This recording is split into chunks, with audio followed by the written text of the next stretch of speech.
Hello friends, എല്ലാവർക്കും splendid ഡേയ്സിൻ്റെ ഏറ്റവും പുതിയ വീഡിയോയിലേക്ക് സ്വാഗതം. ഇന്ന് നമ്മുടെ പ്ലാൻ കെയർ സീരീസിലെ 12ാമത്തെ വീഡിയോ ആണ്. നമ്മൾ ഇൻട്രൊഡ്യൂസ് ചെയ്യാൻ പോകുന്ന പ്ലാന്റ് റിയോ പ്ലാന്റ് ആണ്. അപ്പോൾ റിയോ പ്ലാന്റ് ഇല്ലാത്ത ഗാർഡൻസ് ഉണ്ടാവില്ല.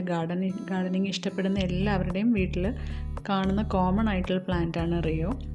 അപ്പോൾ റിയോ പ്ലാന്റിനെ പറ്റി ഡീറ്റെയിൽ ആയിട്ട് നമുക്ക് ഇന്ന് നോക്കാം. അതിൻ്റെ കെയർ, പ്രൊപ്പഗേഷൻ, ആവശ്യമുള്ള സൺലൈറ്റ്, വാട്ടറിങ് എല്ലാം ഡീറ്റെയിൽ ആയിട്ട് പറയാം. അപ്പോൾ നിങ്ങൾ ആദ്യമായിട്ടാണ് ഈ ചാനൽ കാണുന്നതെങ്കിൽ സബ്സ്ക്രൈബ് ചെയ്തിട്ട് കാണുക. വീഡിയോ ഇഷ്ടപ്പെട്ടാൽ ലൈക്ക് ചെയ്യുക, നിങ്ങളുടെ അഭിപ്രായങ്ങളൊക്കെ കമൻറ്റ് ചെയ്യാം. അപ്പോൾ നമുക്ക് വീഡിയോയിലേക്ക് പോവാം. ഇപ്പോൾ റിയോ പ്ലാന്റിന് കുറേ വെറൈറ്റീസ് ഉണ്ട്.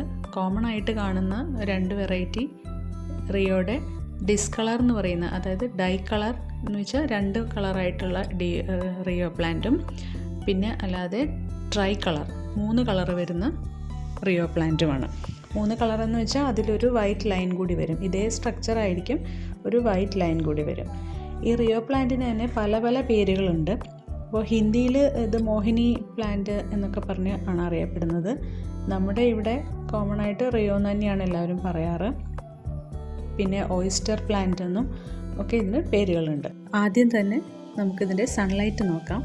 അപ്പോൾ അത്യാവശ്യം നല്ലപോലെ സൺലൈറ്റ് ആവശ്യമുള്ള ഒരു ചെടിയാണ് റിയോ പ്ലാന്റ്. അപ്പോൾ നല്ലപോലെ സൺലൈറ്റ് കിട്ടുന്ന സ്ഥലത്ത് വെക്കുകയാണെങ്കിൽ നമുക്ക് ഈ ഡിസ്കളറേഷൻ, അതായത് 2 കളറൊക്കെ നമുക്ക് നന്നായിട്ട് കിട്ടുള്ളൂ. അപ്പോൾ അധികം സൺലൈറ്റ് ഇല്ലാത്ത ഭാഗത്ത് വെക്കുകയാണെങ്കിൽ ഈ പുറകിൽ കാണുന്ന കളറൊക്കെ കുറഞ്ഞ് ഒരു പച്ച നിറം തന്നെയായിരിക്കും വരിക. വാട്ടറിങ്ങിനെ പറ്റി പറയുകയാണെങ്കിൽ നല്ലപോലെ വെള്ളം വാർന്നു പോകുന്ന തരം ഒരു പോട്ടിംഗ് മിക്സ്ചറാണ് നമ്മൾ യൂസ് ചെയ്യേണ്ടത് നടുമ്പോൾ.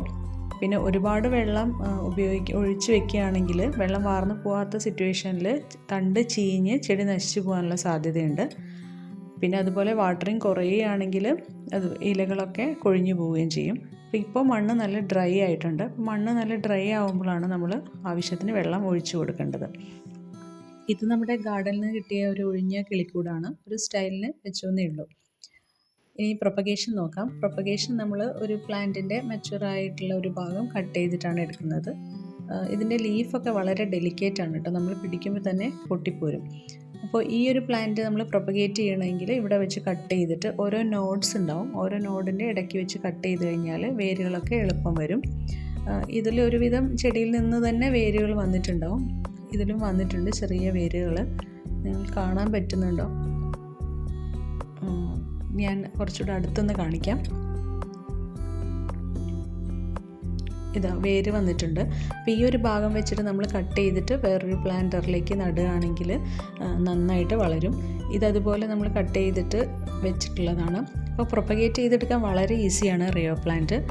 നമുക്ക് അധികം ആഴമുള്ള ചട്ടി അങ്ങനെയൊന്നും വേണമെന്നില്ല. ഇതൊരു പഴയ ഒരു മഗ്ഗാണ്, അതിലാണ് ഇത് വെച്ചിരിക്കുന്നത്.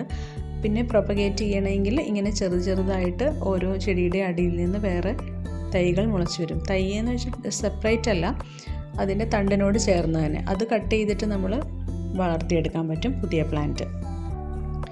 അപ്പോൾ റിയോ പ്ലാന്റ് ഡിഫറെൻറ്റ് സ്റ്റൈലിൽ നമുക്ക് വളർത്തിയെടുക്കാൻ പറ്റും. അപ്പോൾ അങ്ങനെ ഏതൊക്കെയാണെന്ന് നോക്കാം. വെള്ളത്തിൽ വളർത്തിയെടുക്കുന്ന രീതി എന്ന് വെച്ചാൽ ആ ചെറിയതായിട്ട് കട്ട് ചെയ്തത് നമ്മളൊരു കുറച്ച് വെള്ളത്തിലിട്ട് വയ്ക്കുകയാണെങ്കിൽ വളരെ പെട്ടെന്ന് വേര് വരും. പിന്നെ തണ്ട് ചിലപ്പോൾ ചീഞ്ഞു പോകാനും സാധ്യതയുണ്ട്. അപ്പോൾ ഷാർപ്പായിട്ടുള്ള എന്തെങ്കിലും ഒബ്ജക്റ്റ് കൊണ്ട് കട്ട് ചെയ്തിട്ട് ഇടുകയാണെങ്കിൽ ചീഞ്ഞു പോകാനുള്ള സാധ്യത കുറവാണ്. ഒരാഴ്ച അല്ലെങ്കിൽ 2 ആഴ്ച കൊണ്ട് തന്നെ വേര് വന്നു തുടങ്ങും. എന്നിട്ട് നമുക്ക് മാറ്റി നടാം. ഇതതുപോലെ ഞാനൊരു ബോട്ടിൽ ഹാങ്ങിങ് പോലെ വെച്ചിട്ടുണ്ട്. വാട്ടറിൽ തന്നെയാണ് വെച്ചിട്ടുള്ളത്, ചെറിയ തൈകൾ. പിന്നെ സൺലൈറ്റിൻ്റെ കാര്യം നേരത്തെ പറഞ്ഞല്ലോ. ഇതധികം സൺലൈറ്റ് കിട്ടാത്ത വശത്താണ്. അപ്പോൾ ഇതിൻ്റെ ആ കളറ് കാണാനില്ല, ഗ്രീനായിട്ട് തന്നെയാണ് ഇരിക്കുന്നത്.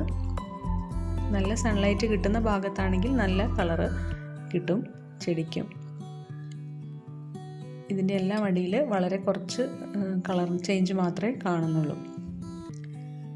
ഇനി നമ്മൾ സാധാരണ മണ്ണിൽ വളർത്തുന്നത്, ഇതൊക്കെ ഒരു ഷാലോ ടൈപ്പ് പോട്ടാണ് കേട്ടോ.